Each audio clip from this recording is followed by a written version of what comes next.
Assalamu alaikum, everyone. Thanks for joining. I am your host with the most, Seth Ali. I am a venture and startup operator with some years of experience in this domain, along with many years of experience in a past life in advertising and media. Super excited to be here with Yalena today to talk about inDrive's CVC and all the big plans they have. I want to read you a quick intro to Yalena that I wrote myself. So, Yalena, if I get it wrong, please bear with me. But Yalena Yang Sun is the director of investment and super app at inDrive, of course, where she leads the company's new ventures initiative focused on investments and acquisitions in emerging markets. And with over a decade of experience across finance, economics, and even service design, Yelena has worked in 7 countries, bringing a global perspective to inDrive's expansion strategy. Her work centers on identifying mission-aligned startups that can scale impact while delivering strong fundamentals, especially in underrepresented regions like Pakistan. So we're going to hopefully dive deep into the plans they have for their CVC, what their strategy is, and hopefully what role Pakistan will play in that strategy. Over to you, Elena, if anything you'd like to add before we get into the questions. Thank you very much, Zeph. That was lovely. I could have done it better myself. Very lovely to be here as well. Spend the time with yourself and all of the members on the call. Thank you very much for taking the time to learn more about us. Very much appreciate the interest as well. So I'm very happy to dive into any introduction questions that you might have. Awesome. I'm sorry if you hear like random meowing. My cat is misbehaving today. But so I'm going to Good. begin with I'm going to begin with a broad stroke. What drove inDrive to launch the CVC arm, especially focused on developing markets?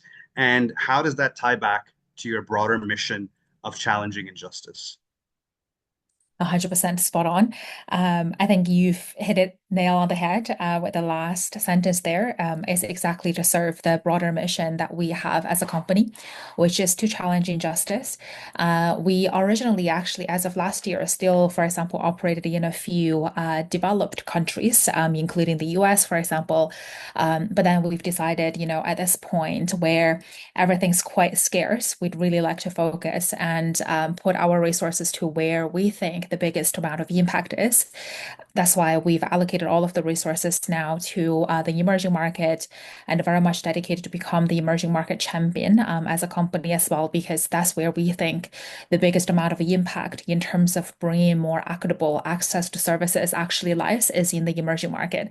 Not so much in the developed countries. Of course, there are opportunities to address some of the problems as well. But if you really look at the level of impact and how people feel about that and who actually benefits at the end of the day, that's where we think the biggest opportunities are at. So that's why on the emerging markets, we are now operating in 48 to be exact, all emerging markets across the world. That is very much a footprint that we are very committed to continue expanding as well. Although there are only so many emerging countries to go to, we've covered pretty much all of the regions in there, but we are expanding in the cities within each country, also to really deepen our footprint, not just in the capital cities, but also in the second and third tier cities as well. In terms of why the team was formed, we are still fairly young, only 1 year old. We started actually roughly around this time last year. The primary goal for the team that was established, and nowadays, after a year's time, with many, many different kind of capabilities being built into it, we've grown significantly as a team, and in terms of the type of activities that we can engage in as a team as well. But all of these serves one single goal, is to build an ecosystem for inDrive. And the primary sort of driver behind that is to, first of all, diversify the business, and more importantly, actually allow us to add more value, bring more equitable different types of services beyond mobility nowadays to the already large user base that we've built across these 48 countries. We were very lucky enough to serve these mass market in all of these emerging markets ourselves with primarily the mobility services in the past decade. But it would be a shame for us to, see the opportunities that still exist in other types of services that may people would find as essential in their daily life and not to serve them ourselves. So that is the primary opportunity that we identified back in the days is We've grown quite well and still continue growing at a double-digit base in the mobility sector, but there are so many other opportunities for us to provide that to our user base as well. So that was the original sort of purpose of the team and what we've since then grow to achieve as a broader team as well is to diversify the business and also more value to our users by bringing different kinds of services on a more equitable and affordable basis to our target audience, which is the mass market in emerging markets. Excellent. Thank you so much for that detailed explanation, Yelena. Moving forward, I'd like to ask what kinds of macro signals or ecosystem markers do you look at when evaluating whether a geography is ready for you to invest in and begin operating in? And how did Pakistan fare on those metrics? That's a great question. I think there are primarily, I would say, at a very, very high level, two types of things that we look at. One is, of course, like you mentioned, the micro economic situation in the country. But from that aspect is where I wouldn't say is a specific set of metrics that we look at, but it's generally the trend. And from some of the high levels, the demographic, of course, these are why we are excited about the emerging markets overall is these are young population who are very much digital savvy, tech savvy. They are hungry for growth. They are hungry for innovation, and they're only going to grow. If you look at the overall sort of developed world, the population is going down, it's aging, whereas the complete opposite in emerging markets. So demographics definitely a very, very important factor. Purchasing power as well, but we don't really discriminate sort of countries just purely based on purchasing power, because even if the purchasing power in terms of GDP per capita may not be as high in some of the countries, but we are dealing with some of the essential services, which is going to be needed regardless.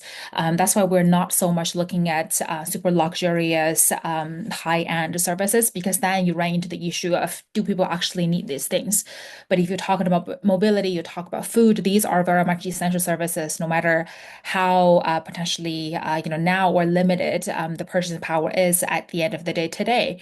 But it will grow only in terms of need in the future as well. So we do sort of look at purchasing power, but that is not a sort of deal breaker. There are other things, of course, digital penetration and all of the metrics around that in terms of mobile phone penetration, the internet infrastructure access maturity, how digital savvy people are. That overall digitization is a quite an important factor because ultimately we are a tech company. We do have offline presence, but the access to those services is primarily still done through the digital ways. So we would need to require that kind of digital access to be present in the country as well. But those are some of the really important ones, macro economic factors. Of course, the political stability, currency stability, that those are important. But for this one, we are somewhat shielded in a way because we have our own operations. We are not a pure financial investor in the market where we can really freely move among the different geographies that we're in. But for example, when it comes to Pakistan, we have a huge operation there. Even if, let's say, the currency wise, it might be fluctuating a little bit, we're not just going to leave the country just because we've already built up the user base there. So we will see what are the ways for us to complement and find ways to mitigate it rather than just completely overlook the market entirely. So those are on the sort of the generic macroeconomic factors. We look at this similar to probably most of the investors would look at a company. Another set of metrics that we look at is a bit more internal, specific to us. Our investment strategy, our overall development strategy, even partnership strategies are very much aligned with the broader organization where we want to focus on as a geo strategy overall. So, for example, just a few weeks ago, we've refreshed our overall geo strategy, and there was a huge thinking, a lot of debate, and healthy sort of controversy around that as well internally on where do we focus on. And there's a timeline component to that as well of do we want to double down in terms of investment right now because we see the opportunity today, or do we want to, wait and see a little bit, see how it evolves, and then go in 3 years' time for us. So that how we think of the format is that achieving product market fit in this particular local culture and context, and then we will decide accordingly. So a little bit of mix of the current presence, the trend that we're seeing in terms of our own traction, and also how much potential that we think we will have in that particular market, which is quite specific to inDrive's business model, sort of overall direction as a company that would also dictate which markets that we actually go into. So it's a combination of both. And I would say Pakistan scores really high on both fronts. First of all, I think from a macroeconomic perspective, I don't need to regurgitate the fact numbers, but it's super exciting. Young population basically checks off all of the macroeconomic factors as well. In our mind, we do think Pakistan is one of the hidden gems still, where, for example, a few other very popular emerging market countries like Brazil, Mexico, they've been getting a lot of attention, whereas Pakistan is still sort of hidden. It's like a black horse in our mind. And also we are the number one in terms of market share in the country overall, and we have a super high base in terms of users growing very fast. So it really kind of fits the criteria on both fronts. That's why it's one of our very few sort of really focused tier one geos of all of the 48 countries that we operate in. I like how you casually just dropped that you are number one in market share in ride hailing. I had no idea, and I don't know if everybody else knew this, and I'm late to the party, but that's pretty awesome. And kudos to you guys. I mean, I cite your go-to market strategy as a case study in a lot of the workshops and talks that I do, because it was, I mean, it's really the like the quintessential example of a pure product play. So kudos to you guys, and I can see how that growth makes sense. Moving forward, of course, I know there's a question in the chat box about this as well. We want to talk about your mandate, your agenda, but I want to stick to mobility for a minute and ask you from a mobility and urban gaps that you see in Pakistan that make it right for innovation. That is a great question. And just on that front of our sort of how we've achieved number one in Pakistan, huge kudos to our ride-hailing team. They run the business. They've done that magic of being on the ground and actually making things happen. So no credit on my end, but really kudos to that team. So I primarily sort of look at nine ride-hailing specific business models just because we have that operations handled ourselves. So not want to pretend to be the mobility expert here, but and I can offer my 2 cents on that topic as well. I think from the overall mobility perspective, there's a few trends that I'm particularly excited about. The first one, I think, is around safety. And with safety, that comes a lot of opportunities as well. So, for example, we've been talking to a few companies also, is Pakistan as a country, although we are gaining a lot of improvements very, very quickly in terms of the maturity and the level of access to these services. And our growth as a ride-hailing company is very much a sort of real life example towards how that can drastically change in a short period of time. So while all of those are great, but from as a market overall perspective, I think safety is still a big issue and is excluding a lot of people as well. I heard a lot of complaints around, for example, women. They still don't feel very comfortable getting into a moto and go to work. Not really like the what men can actually do on a daily basis. So they actually have to afford much more expensive modes of transportation just because they are worried about safety. So I think these issues are so fundamental where if we make improvements here, that's actually not only going to resolve a huge pain point among the community, but also open up a really significant amount of opportunity as well. So just imagine if you could offer a very safe type of transportation for students, for workers to go to work, especially for women around the country, to have a very safe and affordable way of transporting. Just imagine the amount of opportunity there in a 200 million plus population a country. So I think that is, first of all, very, very exciting and very important to solve as well. Another one is around sustainability. Sometimes we have this debate, and we talk to a lot of companies in this as well. We track our own carbon footprint, and is personally a topic very much dear and near to my heart.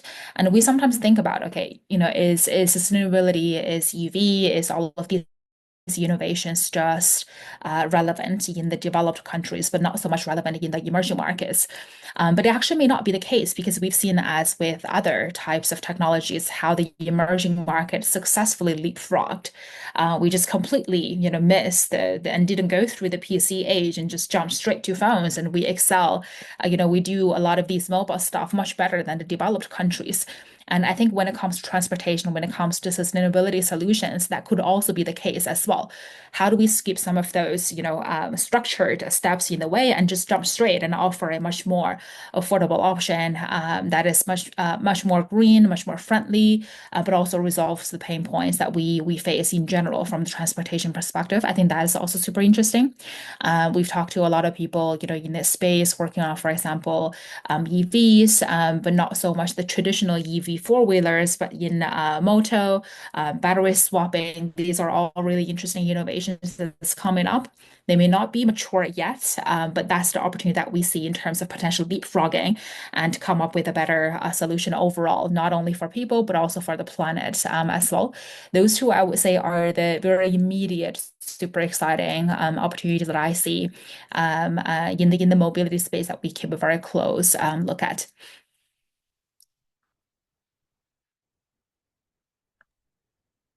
Excellent, excellent. Thank you.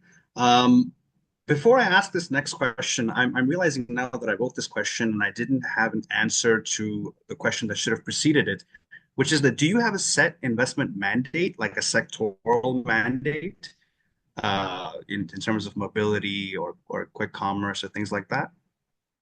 Yep, that's a great question. I generally tell people because we work with a lot of local partners. I mean, we're just present in way too many countries to be looking at everything ourselves. That's why we really enjoy, partnering in different ways with a lot of local companies as they are the experts on the ground, and we share notes on different things. And what I always tell them, in a very simple way is we look at pretty much all kinds of B2C services targeting the mass market. That is the audience we're here to serve. That's where we think the biggest amount Great. of equality exists is with the mass market. As long as they serve them and they offer the service directly to these people, then we can find a way to work together.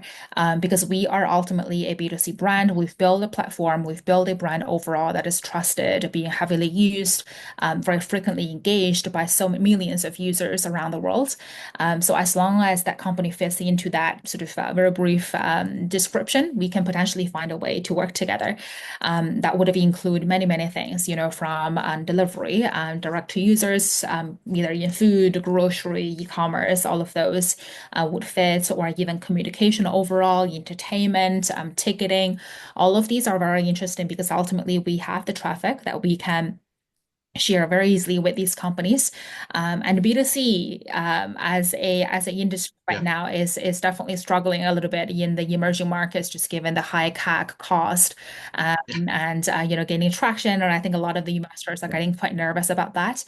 That's actually our unique value add in this day and age is we already have the user base being built out, then you can just grow very quickly through our network. So we really like to work a lot with these super solid B2C companies, but not targeting the top 2% of the population, but really here to serve the majority of the population. And we sometimes work with B2B2C companies as well, and we serve as the B in between, but we still need the C ultimately as we are here to serve the end users. We're not a enterprise software tech company. So as long as you're trying to serve the C in different models, then we can find a way to be creative with how to partner and grow together by holding hand and achieve that synergy. Makes complete sense, right? Because, of course, as you said, you've built a huge consumer platform yourself, so you're trying to invest in areas where you can cross-pollinate and add strategic value. I completely understand that. So I'm sure you already know this, that in Pakistan, what we've seen is the majority of VC funding has gone into verticals like marketplaces and fintechs and logistics. What is there are there any areas in Pakistan that you think are overlooked that you're particularly excited about? And we know about your investment in Cravemart. We'll come to that later as well. But just in broad strokes, are there other spaces in Pakistan that you're more interested in look That's a more at? great question. I wouldn't necessarily say they are overlooked. I think our local partners that we collaborate with, they are such huge experts on the market. They've pretty much left no stones unturned. I would say that we are particularly excited about a few topics in Pakistan, especially. Um, Besides, the mobility, which is where we operate, and the delivery overall in terms of food, especially, and I mean, we already did the deal like you mentioned in Crave, so those are a given topic that we always keep track of. But a few other ones that we are exploring at the moment. One is definitely around financial inclusion, just different ways to do that. Mhm. Be it buy now, pay later, be it microfinancing lending, be it the really interesting Rosca model that a lot of the emerging markets use, where you save and try to build a very healthy behavior, and you kind of get quote unquote lending from there, but in a saving capacity. These are all of the interesting models, or even micro insurance, for that matter, where you pay a very small amount, but you are kind of protected at the grand scheme of things. These are all of the different components that we very actively look at. I think financial inclusion is just so incredibly important, and this is a almost universal challenge that emerging markets face. But it's such a sort of transformational opportunity if we can get this right and provide people with equity that they need for them to just change their life in different ways. I think that is both a very impactful topic and also very much needed at this point as well. So we look at that sector a lot, and particularly how this can be combined with some other industries as well. Because fintech, especially in these topics, doesn't need to be standalone. BNPL can be, or lending in that matter, can be combined with e-commerce. It can also be potentially combined with mobility as well. So I think there are many interesting sort of overlaps. Fintech innovations can work together. And actually, besides Crave, we also invested in a micro insurance company that is a global company. Um, they are not a There is a super interesting company in the sense that they are, a lot of the insurance companies out there, they are brokerage. So they just kind of act as this middleman to sell a pre-designed fixed insurance product to a end user. But this company that we invested in, they are a insurance sort of manufacturer. They can just design a new product in weeks and kind of launch it in the market in a few months. So like, through them, we are actually building a lot of mini insurance products based on our business. So for example, we are doing something really interesting now where our users will be, by using our platform, they are automatically protected and insured by using our service. And we kind of provide them with a guarantee that comes with it. So things like that. I think these are different, interesting spins of the fintech services layered together with daily necessity services to make the people protected and included in the financial ecosystem. So that's one area we are super excited about. We are actually also looking quite, here and there, not just in Pakistan, but also broadly into the communication sector overall. I think telco industry is going through a very interesting transformation. The big sort of incumbents are definitely being challenged with a lot of disruptors in the industry. And us as a tech company and our services being digital, data access, internet infrastructure is incredibly important. So we are looking into that area as well for some really interesting models on how do we reduce the cost for data access for our users so that they can get access to more digital services, and kind of making that a lot more easy to access and a lot more interesting to use as well. So that is another interesting sort of inclusion that we work on, because ultimately, if people can get online, they can be included in so many different things automatically. So we look for areas where through um, through that particular topic or through that particular service that can really enable so much more beyond that particular topic. I think those are where we are the most excited about to achieve. And the grand goal that we have is to positively impact 1 million people by end of 2030. So we need to look for those multiplier effects in terms of impact as well. So these are some of the sectors that we keep a very, very close look at, and we have, different deals and arrangements in the pipeline as we speak right now, beyond just mobility and delivery. Excellent. Sounds super exciting, and obviously, yes, financial inclusion, communications both make complete sense. Now, I want to get to Cravemart, which is something that I'm personally very curious about, and I know we've got some questions from the audience as well. They're great friends of mine. They're great founders. It was very exciting for all of us to hear about your newly formed relationship with them. But what we'd like to know from you is what was the core thesis behind that investment, and what stood out about the team, the product, or even the timing of you getting involved.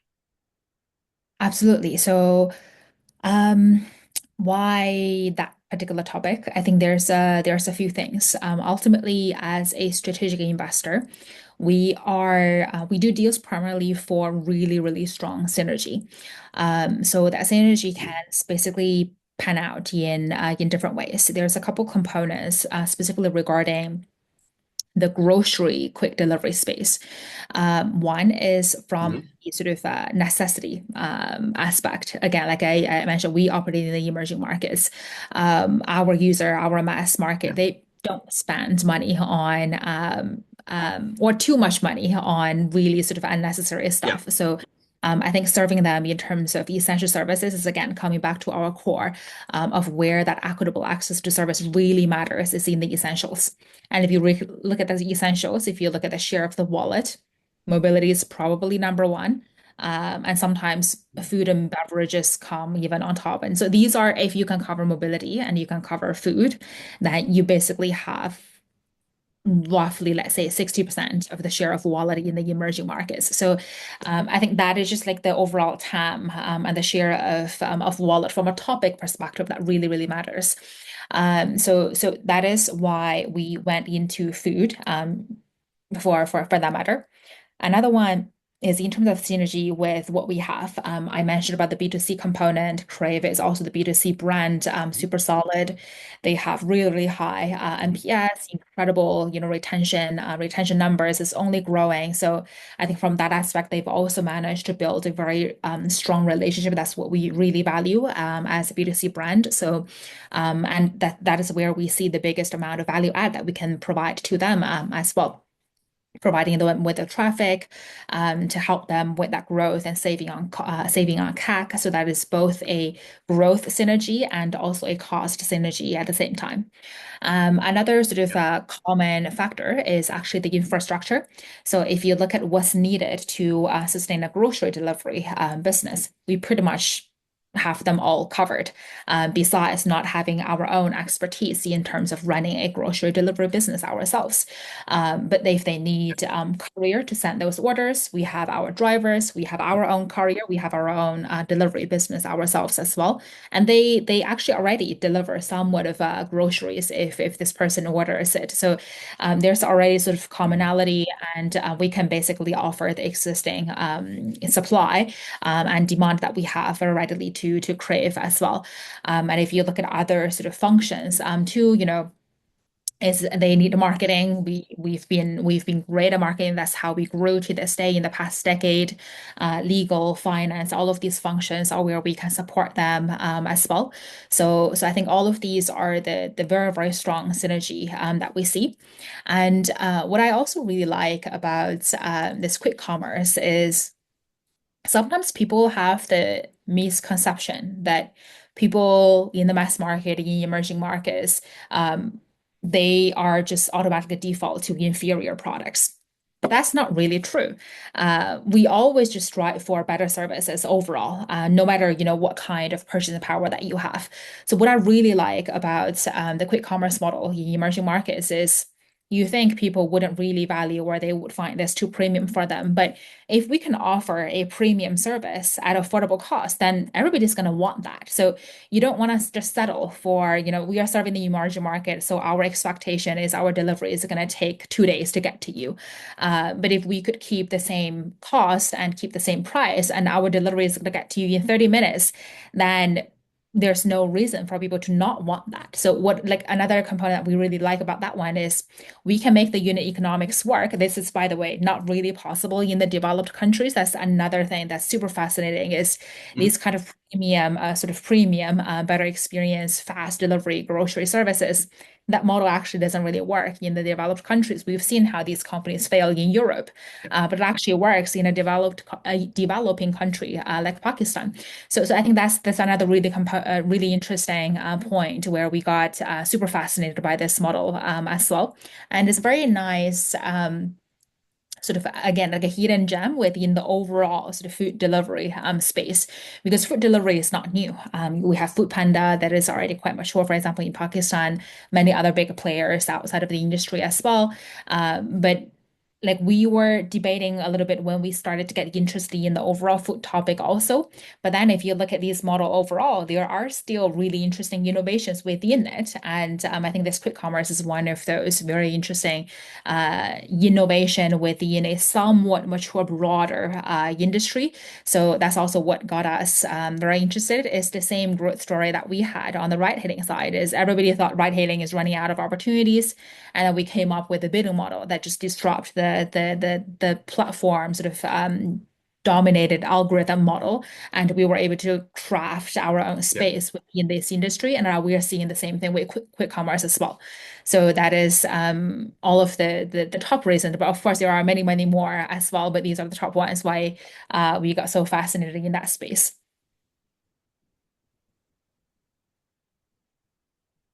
No, I love it. It makes complete sense as well, Yelena. And you spoke a lot about synergy and cross-pollinating on areas like logistics and user acquisition and marketing. So, what does that post-investment relationship look like now? What exactly can you tell us about like shared infrastructure and learnings or integration into inDrive's super app or broader platform? That would be super exciting for founders in the audience. Absolutely, absolutely. That's my day-to-day now. That's exactly what I'm building. So, since last year, after we've done those deals, what we've realized is, we need to make sure our portfolio companies are successful. We've promised them all of these synergies. We actually need to deliver on them to make sure they can actually grow as well. And it can be hard for a startup like them who needs to move really, really fast and still prioritize growth over anything else to not be bothered of navigating through the broader inDrive core organization because it's a big company. We have operations across so many countries, so many Mm, functions. They're going to get lost in a big company. So what we've done yeah. afterwards is right after those deals, we started heavy recruiting. Our team growing in size like exponentially to add on all of these capabilities ourselves. So I'm now leading a team of product, technology, design, marketing, PR, and communication. What else? AI, partnership, all of these functions ourselves. It's not a big team. We have a few Mm, folks, a few experts within each topic, but we have very, very self-sustainable capacity just within the new verticals team.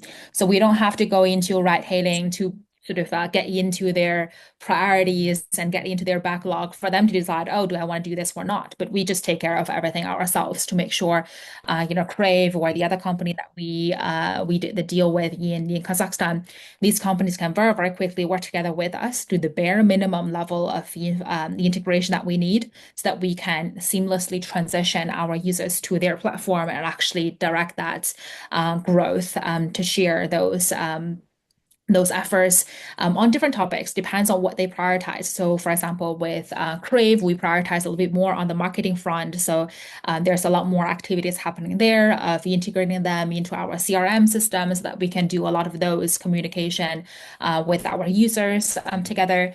with the Kazakhstan company, we kind of prioritize a little bit more on the product side. So we've been focusing a little bit more on that to have their button embedded in our ecosystem. We are redesigning the look and feel of our application as a result of that as well.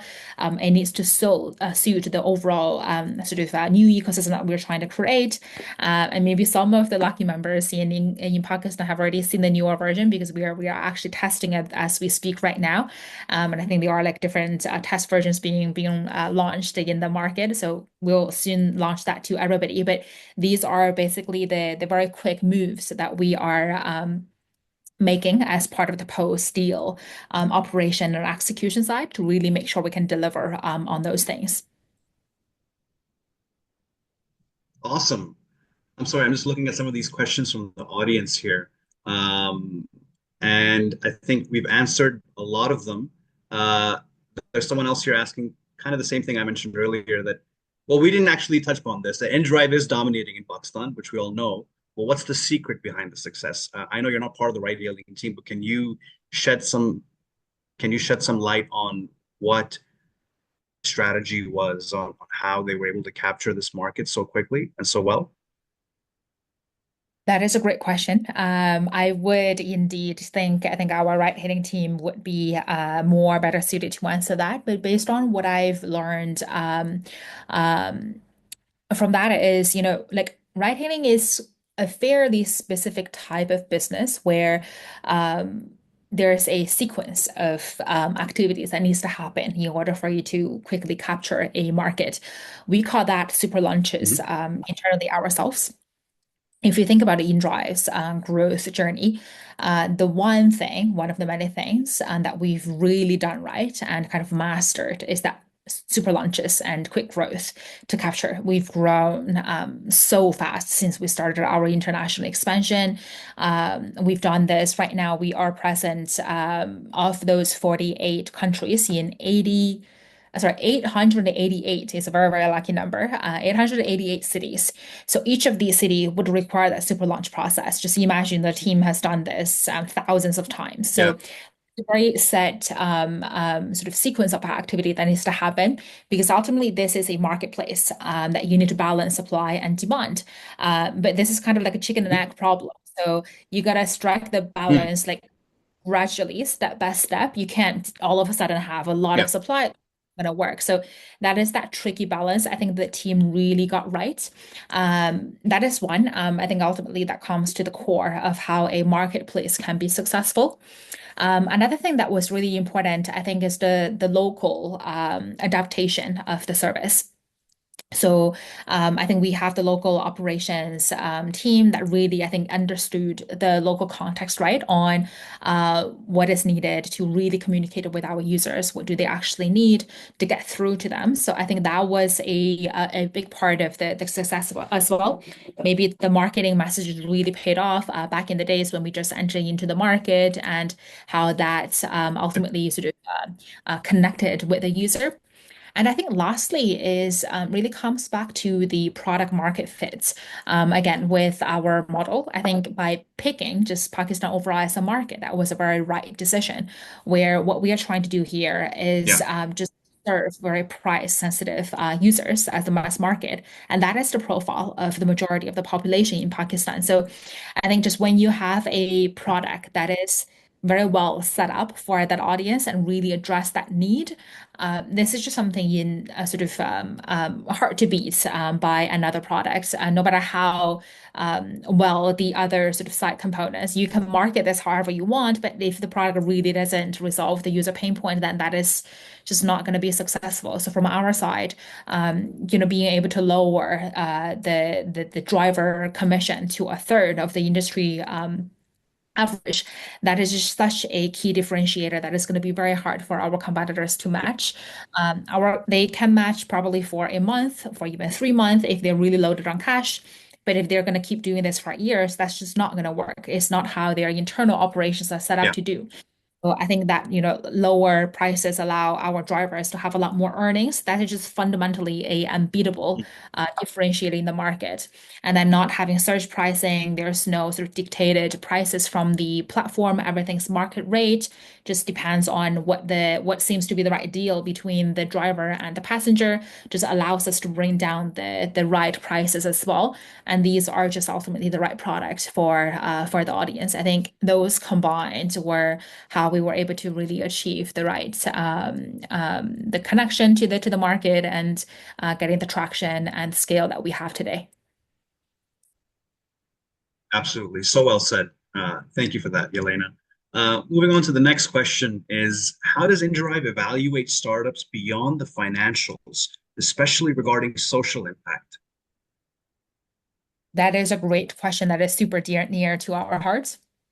So definitely financial is important, but ultimately these are early stage companies. So we need to look for other factors that would help us to see the potential just beyond the numbers that we see today. Because that is the whole thing of believing and why we're doing this with younger companies is because we believe in the potential of that. So I think there's a couple sort of precursor to future potential that we look at beyond the financials just of today. One is actually operating metrics, because sometimes maybe your financials is not there yet because you are, for whatever reason, let's say prioritizing growth for now over the financials Mhm. because you are at a growth stage. But there are going to be certain telltale signs among your operating metrics that we are going to know whether this is a solid product or not. So, for example, when it comes to a B2C component, sorry, a B2C company, from the operating Mhm. metrics, we always look at retention. These are what the users are telling you, whether you've got them right or wrong with your product, whether they like it or not. So even if your financial is shit, or at this point it's not great, but if your retention is really good, there must be something Yeah. that you're getting. So I think picking the right operating metrics to use depends on the model, depends on which industry, what topic, what service that particular company is offering is incredibly important for you to know. Just by looking at these few operating metrics, you can know they are definitely building a solid, differentiated product that is tailored to the needs. So, for example, retention, this one, NPS is one, but sometimes I think this one is a bit softer of a measurement. For example, when it comes to, let's Mhm. say, Crave, one operating metric we look very, very close at is how long it takes for them to deliver, because these are just important metrics for you to Mm. judge the quality of the product. So those are Yeah.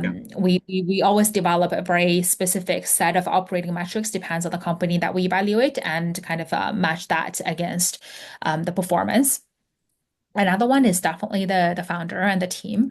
I think it might sound cliche and everybody talks about this, is very much like a soft judgment on this one. Is quite subjective as well, but it really is important. By talking to the founder, working together with them through these EMS memos that we're building, through the due diligence processes, we really have a foray to, can we actually work together or not? Because sometimes it is a cultural fit as well, because we are, joining hand because we believe in what we can achieve together. And the important work here is doing that Mhm. together. So if we cannot see, working together with each other, then no matter how good a company is, then we are not able to make that, integration happen at the end of the day. So I think the culture of what the founder believes in, how they coordinate within the team, that is incredibly important as well. That is actually quite tied to the impact component too, because it's an interesting practice Yeah. internally within us. We have our monthly investment committee ourselves with our executives where we present opportunities for them to evaluate, and we collectively decide and debate on if this is the right opportunity for us to pursue.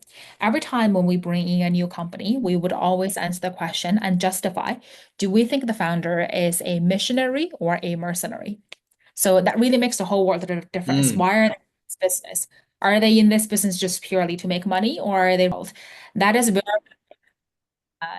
very different motivation that we assess. So I think questions like that really help us to get a clear understanding on what is driving the founder, and if that drive is matched with what we believe in and the mission that we are here to achieve together as well. And you're going to see this in future, like comes down being reflected in almost everything they do, how they decide on the marketing messages, how they Mhm. actually build a pricing model to ensure this is affordable for their actual audience. They're not going to jack up the price afterwards. The moment that they gain scale and things like that, it's really, really Yeah. important as well. And I think how we measure impact is this is a difficult topic. And even with our big sort of corporates, the impact program, which is called Envision, we are still trying to figure out what is scientific way of judging that. But from the investment perspective, a quick sort of rule of thumb that we focus on is look at the broader markets on again like some of those big numbers that I mentioned is financial inclusion just fundamentally a big problem that's worth solving for? I think sometimes just Yeah. being in the right topic and focusing on the right challenge to solve is already a huge win to begin with. If they're solving the right problem, we also believe in is incredibly essential to be addressed in this particular market at this point, then that by itself is going to bring quite significant opportunity. And then that matched with the right set of operating metrics, which suggest this is a solid product being out in the Yeah. market to address the right problem, then those combined is going to be able to tell us the impact. So that's kind of how we judge the impact component as well. But these are all really important factors to look at. And of course, there's going to be competition and all of the typical sort of evaluation criteria, Mhm. but these are what we very much prioritize in the evaluation stage. Excellent. And I couldn't agree more. I mean, I especially love the missionary versus mercenary metric. And that's so aptly described. And of course, founder culture fit and founder EQ is probably one of the most critical components in early stage investing. We have another question here, Yelena, that I think again is better suited for your product team, but I'll launch it at you anyway. You can take a stab at it. It is that how is inDrive leveraging AI, data, or other technologies to improve services or inform investment decisions? Yes, yes, this is a topic very much dear and near to my heart. It's one of the key topics that I'm driving for as I now work on shaping this overall sort of ecosystem strategy and product experience. That is the billion-dollar question, to be honest. If I have the perfect answer, Yeah. I probably wouldn't be here. But jokes aside, it is a super, super interesting topic, and we've started a company-wide initiative just on AI overall to explore how that can be used. I can tell you the idea here is endless. We just need to prioritize for the right ones to be building first and kind of achieve the biggest amount of impact. So just for a few examples here. So from the ecosystem building perspective, which is part of my world, and there are many other applications as well. How I'm thinking about this is essentially if you think about super app, it's not a new concept. It's sort of existed a while ago, and sort of China pioneered this model. And if you look at, what Alipay and WeChat and Meituan and we even Trip.com, what they are able to build is just like a almost the end of the spectrum when it comes to how super a super app can be. Uh, Yeah. but that is now the old Yeah. era because AI didn't really exist during that time. And these screens or these app Mm. experiences are really, really dense. You got to go in there, click like 5 pages down that sort of architecture of the product to get to the Yeah. right product that you are looking for here. So that is very sort of heavy, Yeah. although it demonstrated the potential of what a super app can do. But now with AI, everything can be so Mhm. intelligent, so personalized, so simple that you don't have to go through all of those hassle and search anymore. So I think that is going to be fundamental sort of game changer here is what would the old stage, sort of the old era super app look like now that AI is available. So then that is our big sort of research topic or exploration brainstorming question. And how we think about this is in different ways. But this is a little specific to inDrive's case of where we are at today. So different companies might have different objectives to achieve. But from our perspective, for example, right now, we are in the early stage of building that ecosystem. So, for example, the key Mhm. question for us to answer at this stage ultimately what drives convert is if we're in that beginning, and our users are primarily writing, how do we get to try out the services? So we're very focused stage and action from the users that we are focusing on right now. But as we kind of continue on that journey, once we have all of the users using both ride hailing as well as Cravemart for delivery, then we're going to be thinking about a different set of question. But right now, as we focus on that action piece, then we need to unpack that to say, okay, when we're trying to convert a user to use more and more, that is one particular action. What's going to contribute to that? So then the question becomes, okay, Mm. as we unpack that, of course, you need to market this, make this very well known to them. Then how do you make that marketing very, very much intelligent and smart? Just automatically knowing what timing do we need to show what message to what user. That is, for example, like one application area of what AI can do. Once you get the messaging and what a marketing message out there to the users, then it's probably about how do you make the product a lot more fitting to support that. Now you have the users probably saw some kind of marketing message on the billboard or at a different place, or even within our app. Then they need to now they're interested. They actually need to carry out that action, find what I'm going to use within that. Mm. So then it becomes maybe your homepage design is somewhat smart. It's going to adapt to what the user is. Maybe it's going to change. Depends on different time of the day. In the morning during the rush hours where we know you're very likely, looking for a ride instead of looking for groceries. That's like the time for you to go to work. Then maybe the screen shows the ride hailing as your Yeah. primary button there, or the page there for you to jump directly right into it. But maybe when it comes to noon time or during the weekend, when it's generally your grocery shopping period, then the screen that you see actually shifts to kind of show the grocery as the more prominent ones that where you can very easily get into that. So I think the idea here is ultimately the application is no longer universal or standard. It's built just for you. It's like a Mhm. very highly personalized experience for you in all fronts.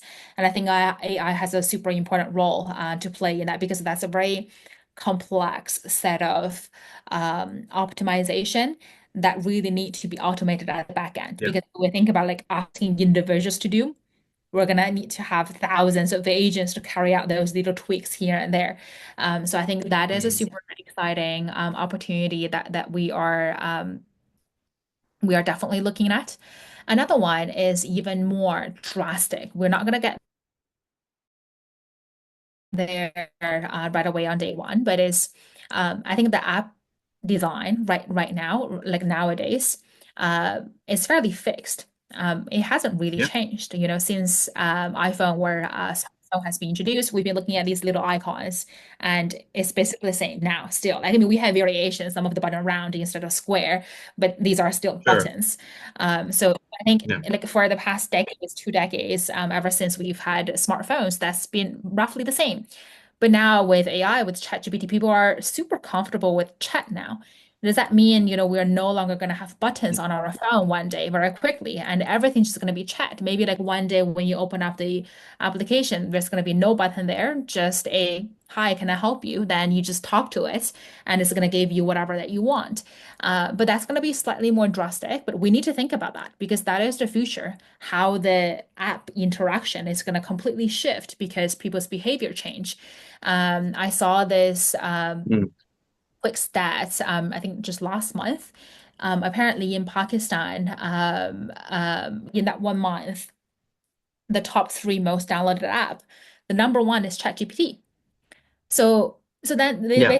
basically Pakistan users, they are using chat almost like everybody are using ChatGPT. That's like literally the most downloaded app. So then if they are so Yeah. used to that interface now, we are probably not that far away for most of the app sort of screen and interaction to no longer be Mm. you looking for something, but rather you just tell and talk to the app and it's going to need to deliver to you whatever that you are asking for. So I think those are the really interesting questions, both in terms of optimizing what we have today and also thinking about how everything is going to fundamentally change because we are entering the new era now. I think what you've just said here warrants a separate webinar entirely on its own because that was super illuminating for me. I mean, talking about AI for effectively hyper personalization, as I understood it, and eventually completely revamping product design as a discipline instead of just for one particular implementation. I can see service design background kicking into play, and I mean, beautiful. I mean, again, like you said, maybe you won't get there on day one, but even if you're striving for that, that's beyond anything that I hear for typical tech companies. So kudos to you and your team. We have a couple of hygiene questions here about your fund. If you're okay with time, we're 3 minutes to 11 o'clock here. So what people would like to know is what is a typical check size? And what are the terms usually in terms of valuation and dilution, et cetera? What's the commitment for future funding rounds? What's your typical horizon and exit strategy? Usual stuff. Yeah, those are yeah, super fair. Happy to elaborate on it. I would say overall, we have the benefits of having no LPs. We are our own LP because we are Mm, not really a fund that in that case. The money is coming out of our own pocket. Our investor was supporting us a little bit in terms of pulling that fund together, but it's essentially not a mhm. typical VC where we are accountable for a whole set of LPs who have their own preferences and the set terms on how the fund should behave and perform.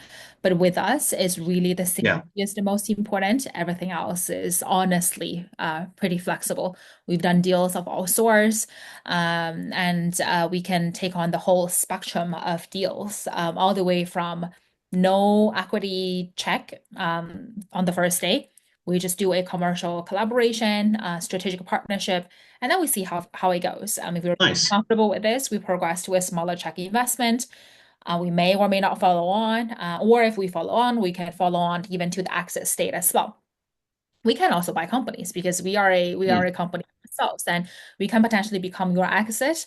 right. Or if we both feel like that is not the right way to go, then we are also happy to just stay a small equity investor on the cap table and just for you to do your magic and grow as needed. So we are very flexible with the different mechanisms that we can take on. We have all of this capacity internally to do these. So it really just depends on what works the best and what makes the most sense with this company that we are talking to. So, for example, of the deals that we've done last year, let's say, with this insurance company that we invested in, that was pure a small check investment from the strategic reason where we can do much more than just a pure no equity commercial partnership, where we can Mm, really kind of mm, collaborate very closely, but it also doesn't really guarantee a sort of acquisition or a majority stake because the insurance industry is not so much something we want to get into so deeply at this point of time. So then we remain a small yeah. minority stakeholder. That is perfectly fine. But with Cravemart, for example, we have follow-on investments, depends on the performance, and Mhm. it's just much more overlap. And it makes sense for us to join hand and integrate much deeper for all of those synergies that I mentioned to actually realize. So then we really structure the deal on a very much case-to-case independent basis. There's no set. We draft all of the term sheet from almost from scratch based on the company. So that really kind of tells we don't have a standard template. That being Yeah, said, from the yeah. investment perspective, we generally prefer around Series A companies. That's where we generally find the sweet spot is. Mhm. And ticket size wise, because the deal structure is really flexible, so the actual ticket size is also fairly flexible. But I would say like $1 to $5 million to start with is a fairly sort of standard or reasonable range for us to start thinking about. And then how we structure the deal Yeah. overall is really flexible because generally they would include both financial terms and non-monetary terms. So then the mix of them depends on what is important for both parties. Mhm. So that is generally that. From a exit perspective, we are a strategic investor. The most important value that we are looking for in this is synergy and how it kind of complements our core business. We are not yet a pure financial investor. I think as the team Mhm. matures, as we grow and achieve all of the goals that we are set out to do now, we might start do that in one day, but not yet at this moment. We don't really focus on pure financial investment opportunities. So that's why exit to us is not super important. But what we can achieve together along the way is more important in that sense. I love that. I mean, I'm kind of jealous, to be honest. That's it seems like the best way to play the field, the most flexible way to play the field. So, once again, kudos to you. And we are very much at time. That is 60 minutes with the Yalena Sun. Thank you so much for giving us the time and these excellent detailed answers to all of our questions. This was super illuminating for me, and I hope it was the same for our audience as well. Thank you, everyone who joined in to listen. And that's good night from our end. Khuda Hafiz. Thank you very much, Sai, for the great moderation. Thank you very much, audience, for the super smart and intelligent questions, for your time and attention as well. Feel free to reach out to me on LinkedIn anytime. My email is also there, and very happy to chat further on in topics too. All right. Bye bye. Bye, everyone. Have a good one.